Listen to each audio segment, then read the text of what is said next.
नमस्कार दोस्तों, मैं भोले मामा न्यूज से। और आज मैं कालंदरी में एक ऐसी शख्स से मिलाने जा रहा हूं जो समाज सेवी है और हाल पुणे में कांग्रेस के महासचिव भी है, अशोक जी जैन। नमस्कार सर। नमस्कार। कैसे हो? बस बढ़िया। आप हिट होंगे, फिट होंगे और आपका पूरा दिन कल भी अच्छा हो रहेगा और आगे भी अच्छा रहेगा, ऐसी कामना करते हैं। जी हाँ। और सबसे पहले मैं आपको आभार प्रकट करता हूँ मेरे चैनल पर आने पर। धन्यवाद। मुझे आपने ये अवसर दिया, इस राजस्थान के इस मरुभूमि में आपने मुझे एक अवसर जो दिया है आपके चैनल पर आने का, मैं इसलिए आपको दिल से धन्यवाद देना चाहता हूँ। और लोगों से मुझे ये रूबरू होने का एक अवसर मिला है, मौका मिला है, इसलिए आपको बहुत धन्यवाद। बहुत बहुत धन्यवाद। अशोक जी, सूत्रों के अनुसार मैंने जानकारी ली आपके बारे में, समाज सेवा में आप बहुत ही अग्रणी हो और कालंदरी के सुप्रसिद्ध कालिंगा जी मंदिर में आपने बहुत सहयोग किया है जी। आगे की आप गांव में और इसके बारे में सहयोग क्या कहोगे? मुझे एक तमन्ना है कि मेरा गांव जैसा आज सिरोही शहर बना है, ऐसा ये कालंदरी गांव का विस्तार बढ़े, उसका विकास हो और लोग जो आज इस कालंदरी को छोड़ के गए हैं उनको ऐसा महसूस हो कि वापस मुझे इस कालंदरी में आना चाहिए, मेरा कारोबार यहाँ बढ़ना चाहिए, मेरा घर परिवार भी यहाँ पर आके बसना चाहिए, ऐसी उसकी भावना उनकी होनी चाहिए। आपने पुणे में समाज सेवा में आपका क्या दायित्व है? मैं अलग अलग क्षेत्र में बचपन से ही कार्य करता आया हूँ। मेरा एक महत्वपूर्ण जो योगदान है, महावीर जैन मित्र मंडल करके, महावीर जैन मित्र मंडल जो आज 1969 में उसकी मैंने स्थापना की थी। 1969 आज 54-55 वर्ष हो रहे हैं। उसमें अलग अलग सामाजिक कार्य, धार्मिक कार्य और मेजर संगीत, जो हमारे एक धार्मिक जैन संगीत से जुड़ा है, वो अनेक अलग अलग कार्यक्रम मैं किए हैं जो यूट्यूब पर आते हैं हमेशा, कि लाइव मैं प्रसारण करता हूँ। जब भी मैं कोई कार्यक्रम करता हूँ, मैं प्रोफेशनल लेवल पे ये कार्य नहीं करता हूँ, मैं एक लोगों को भक्ति भाव से, भक्ति उनमें आनी चाहिए, निर्माण होना चाहिए, इस भावना से मैं करता हूँ। अशोक जी, एक थोड़ा मैं कड़वे सवालों के लिए जाना चाहता हूं, ठीक है? ठीक है। आप बिल्कुल निर्भय होकर मेरे सवाल का जवाब दीजिए। आप कड़वे, लेकिन हम तो कड़वे नहीं हैं। नहीं, हमारे पत्रकारिता का एक मतलब क्या, निष्पक्ष हूं मैं इंसान। आप कांग्रेस पृष्ठ से जुड़े हुए भूमि से, बिल्कुल। जी हाँ। महासचिव भी हो। जी हाँ। सिरोही विधानसभा क्षेत्र में इस बार हार के कारण क्या हो सकते हैं? हार के अनेकों कारण हैं। जैसे एक धर्म का जो भाजपा ने जो धर्म का जो सिक्का लाके यहाँ पे रखा है, जो लोगों को धर्म के बारे में भ्रमित करने की कोशिश की है और जो अपना वोट बैंक अपने पास खींचने की कोशिश की है, उसमें वो काफ़ी हद तक वो सफल रहे हैं। और लोगों में समझाने की, कांग्रेसियों की यह भावना रही कि भाई हम सेकुलर हैं, हमें सभी धर्मों को हम साथ में लेकर चलने वाले हैं और साथ में लेकर जाएंगे, लेकिन उनकी बात को अनसुनी की गई है। आप तो कांग्रेस से बिलोंग करते हो? जी हाँ। आपने तो अगले चुनाव में निर्दलीय जी का साथ दिया था। क्षमा चाहता हूँ, मैं निर्दलीय का साथ इसलिए दिया था कि मुझे ऐसा लगा कि कहीं पे उन पर अन्याय हुआ है, ऐसा मुझे महसूस हुआ था। और जब मैं यहाँ पर आता था हमेशा कालंदरी में, जब वो संयम जी लोढ़ा यहाँ पर पधारते थे, तब उनके कार्य की शैली बहुत अलग थी। उन्हें काम करने का एक उसमें उत्साह था, लोगों में जुड़ने का एक उत्साह था। उनको देखकर मैं भी भावनात्मक थोड़ा हो गया और उनके साथ जुड़ा। मैं कांग्रेस के साथ बिल्कुल कहते हैं ना, एक शब्द ऐसा लोग करते कि भाई गद्दारी की तुम आप लोगों ने, आप कांग्रेस के लोग और आपने गद्दारी की। ऐसा कुछ हमारी भावना नहीं थी, क्योंकि वो भी एक कांग्रेसी थे। लेकिन जहाँ पर जो व्यक्ति चुन के आने वाला है उसको पार्टी ने टिकट नहीं दिया, ये थोड़ा हमारे लिए दुखदायी था, इसलिए हमने उनको वहाँ पर साथ दिया था। इस बार तो कांग्रेस ने टिकट दिया, आप तो प्रचार में भी नहीं दिखे। जी हाँ, क्यों मैं क्षमा चाहता हूँ, क्योंकि मुझे क्या हुआ, मेरा आपको मालूम नहीं व्यक्तिगत क्या प्रॉब्लम था, क्योंकि मैं सोया हुआ था, मेरा पेट का ऑपरेशन किया गया था यहाँ पे। अच्छा। वो आपको मैं अब बता नहीं पा सकता। ठीक है, ठीक है। मैं ऑपरेशन करने के बाद मैं घर में ही आराम कर रहा था और डॉक्टर ने बोला ज़्यादा भागदौड़ नहीं करना, इसलिए मैं नहीं आया। लेकिन सैयद जी जब पूना में आए थे तो मैंने उनके साथ में हस्तांदोलन किया था, उनको सपोर्ट करने की मैंने कोशिश की थी। जो लोग हमारे लोग जुड़े थे उन्होंने भी हमें कहा था कि आप पधारना, लेकिन मैं आपको बोला कि स्वास्थ्य की वजह से मैं नहीं आ पाया। संयम लोढ़ा के हार के कारण थोड़ा ऐसा लोगों में अप्रचार या प्रचार जैसा भी हो आप समझे, कहीं उनका एम एटीट्यूड वगैरह, उनका उनका अहंकार, उन्होंने काफ़ी विकास करने की, अपने इस सिरोही क्षेत्र में काफ़ी विकास करने की कोशिश की। उन्होंने अनेक फिल्मों निकाली इसके ऊपर कि भाई हम किस रास्ते से मार्ग से जा रहे हैं, कि हमें इस सिरोही क्षेत्र का हम विकास किस तरह से कर रहे हैं। लेकिन ये बात लोगों तक पहुंचाने में ये असफल रहे, ऐसा लगता है। और मैं आपको दूसरी बात पहले ही बोली थी बिगिनिंग में कि धर्म का प्रचार ज़्यादा हुआ, धर्म के बारे में लोगों में एक भावना ऐसी निर्माण की गई कि इसलिए बोपा जी उसके लोगों के साथ, बोपा जी के साथ वो जुड़े रहे। सीधा मतलब है विकास हार गया, हिंदुत्व जीत गया। बस आज भी वही है, लोगों को दिखता नहीं है।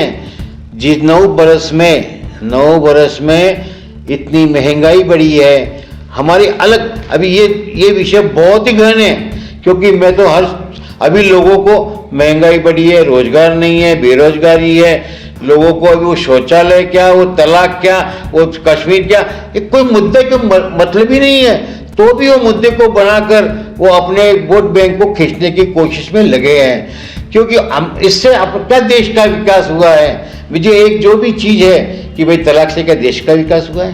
क्या 370 से देश का विकास हुआ है? क्या कोई किसने वहाँ जाके जमीन खरीदी की है? क्या उससे कोई आके अपना कोई इंडस्ट्रीज लगाई है? नहीं लगाई।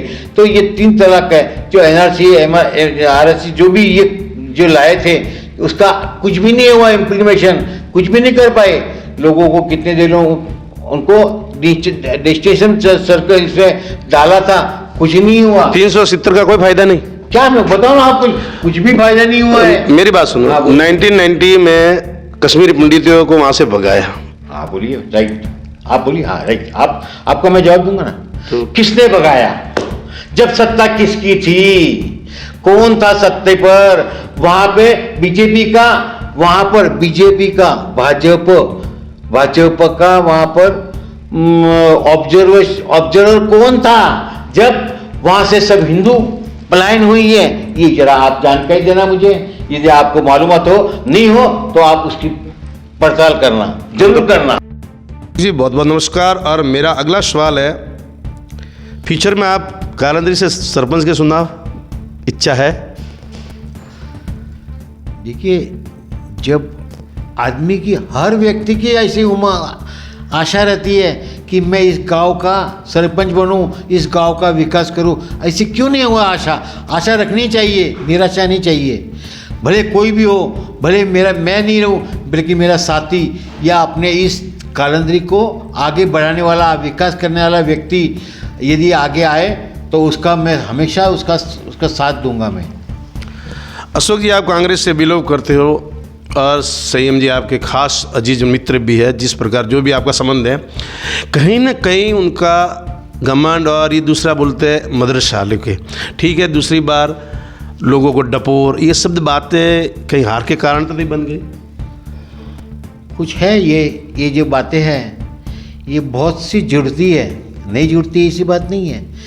क्योंकि शब्द आप जिस पद पे हो, आप मुख्यमंत्री के आप सलाहकार हो, तो आपको एक एक शब्द को गिन चुन के बोलना चाहिए। लोगों में एक आपकी प्रतिमा और ऊंची होनी चाहिए।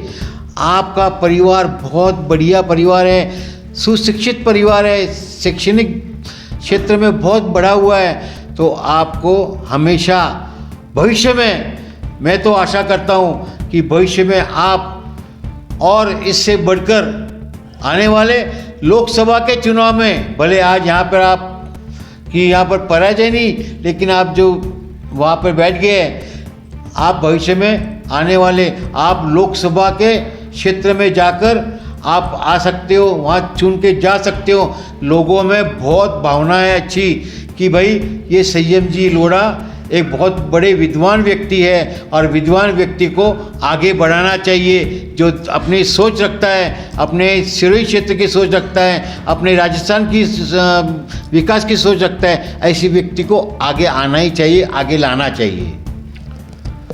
अगला मेरा सवाल है सर, यहाँ पुराने कार्यकर्ता है कांग्रेस के, नटवर सिंह जी है, महेंद्र जी गहलोत है, वगैरह वगैरह, बहुत से मैं मिला उन सूत्रों की जानकारी के अनुसार।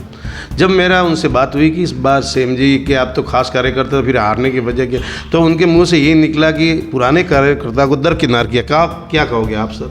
हुआ है थोड़ा ऐसा, मैं आपको कहता हूँ, वही कह रहा हूँ कि कांग्रेस के जब भी कोई भी विधायक यदि पार्टी लेवल से जब चुना जाता है या उसको वहाँ पे उम्मीदवारी दी जाती है, तो उसका फर्ज है कि कांग्रेस के सभी नेताओं, भले कोई भी गांव से हो, कोई भी डानी से हो, उसको उसके साथ मिलकर उसको फ़ोन करके उससे संपर्क करके या अपने प्रतिनिधि से संपर्क करवा के उसको वहाँ पे अपनी तरफ खींचना चाहिए, उसको बुलाना चाहिए और उसको अपने क्षेत्र में अपने बुथ को मजबूत करने हेतु कुछ तो कार्य करना चाहिए।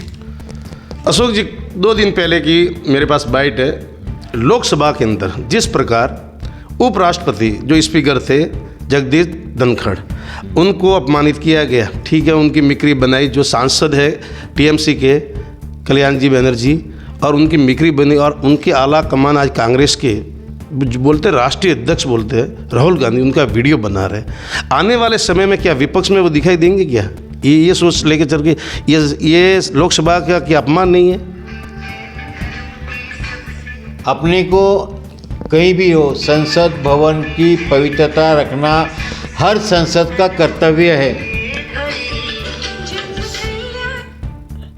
संसद भवन की पवित्रता रखने का सभी को बहुत ज़रूरी है, भले वो कोई प्रधान हो या वो स्पीकर हो या वो अन्य नेता हो, कोई भी पार्टी का नेता हो, उसने वो जिस उच्च पद पर व्यक्ति बैठा हुआ होता है उसका सम्मान करना उसको आवश्यक है। अशोक जी, आपने हर सवाल का मेरा सीधा जवाब दिया, लेकिन एक सवाल से मैं संतुष्ट नहीं हूँ, दोबारा पूछ रहा हूँ। आप कांग्रेस से बिलोंग करते हो, फिर निर्दलीय के साथ क्यों? अभी तो कोई निर्दलीय को मैं साथ दिया नहीं हूँ। नहीं, अगले चुनाव में हुआ था सर। और मैं आपको वही खुलासा पहले भी किया हूँ। मुझे निर्दलीय को सपोर्ट करने की बात नहीं है। मैं आपको पहले कहा कि वो कांग्रेसी थे, कांग्रेसी रहे, लेकिन कहीं तो चूक हुई पार्टी से, ऐसा मुझे महसूस हुआ, इसलिए मैंने उनको साथ दिया था। बहुत बहुत धन्यवाद अशोक जी। अब मैं आपसे थोड़ा स्वास्थ्य के, आप थोड़े उम्र के हिसाब से मेरे को लगता है 80 के प्लस होंगे सर। क्षमा चाहता हूँ, मैं अभी तक 69 ही हूँ, ज़्यादा क्या बात हो मुझे अभी तक भगवान करे मेरा स्वास्थ्य अच्छा रखे और लोगों की सेवा करने का मुझे वारंवार अवसर मिलता रहे। 67 की एज है या 67-67 की एज है? 69। क्या बात है। और हमको तो ऐसा लगे आप 80 के हो गए सर। तो ये ऊर्जा आपको इतनी कहाँ से प्राप्त होती है? इतना आप इस समय में इतना हर सवाल का जवाब भी दे रहे हो, इतने एक्टिव रहते हो। और मैंने सुना आप बैंकॉक वगैरह भी फॉरेन भी घूम लेते हो सर। सब घूम के आए हैं, सब जो जहाँ तक अपना घूमना है वो सब। नहीं, थोड़ा राज तो बताइए इसका क्या है स्वास्थ्य के बारे में। ये राज कुछ नहीं, मानसिक, जब व्यक्ति का मानसिक संतुलन यदि ठीक रहेगा, परिवार का जो मेल जोल ठीक रहेगा, तो आपको कभी किसी क्षेत्र में आप अच्छी तरह से काम कर सकते जैसे हैं। आपके आर वीआर में जैसे हाँ? खाने में वगैरह ऐसा कुछ? खाने में तो मैं कहीं ना, धर्म से मैं तो जैन हूँ, बिल्कुल सर। तो जैन होने के कारण हमारा खान पान तो हमेशा संतुलन ही बना रहता है। कुछ तिथियाँ रहती है, तो तिथियों में एक कंदमूल जो चीज़ रहती है उसको हम परहेज रखते हैं। जितना धर्म से जुड़कर काम कर सकते हैं उतना हम कोशिश करते हैं, और अपने शरीर को हमेशा स्वास्थ्य को बढ़िया बनाने की कोशिश करते हैं। और सर मेरा आखिरी सवाल, आप गांव को और अपने समाज को क्या संदेश दोगे? मेरे गांव के सभी निवासियों को प्रार्थना है कि आपके जो यहाँ पर यदि जो ढूंढे कहते हैं अपन, जो आपके घर पड़े हुए हैं उसकी मरम्मत नहीं कर की है, ऐसे ही उसमें पेड़ उग रहे हैं, जो जंगली पेड़ उग रहे हैं वो सब आप निकालिए, आपके घर को आप बांधिए, आइए मरम्मत कीजिए, आपने कालंदी को स्वच्छ सुंदर बनाइए, और अपने बच्चों को जो देशावर गए हैं उनको आने जाने का हमेशा सुविधाजनक कुछ तो कार्य कीजिए, जिससे उनका लगाव हमेशा बना रहेगा, अपने मरुभूमि से उनका लगाव हमेशा बना रहेगा। बस यही भावना है। बहुत बहुत धन्यवाद अशोक जी भाई साहब, आपने मेरे चैनल पर आकर अपना अमूल्य समय दिया। मैं आपका आभार प्रकट करता हूँ। जय हिंद, वंदे मातरम, जय श्री राम। धन्यवाद साहब। जय श्री राम।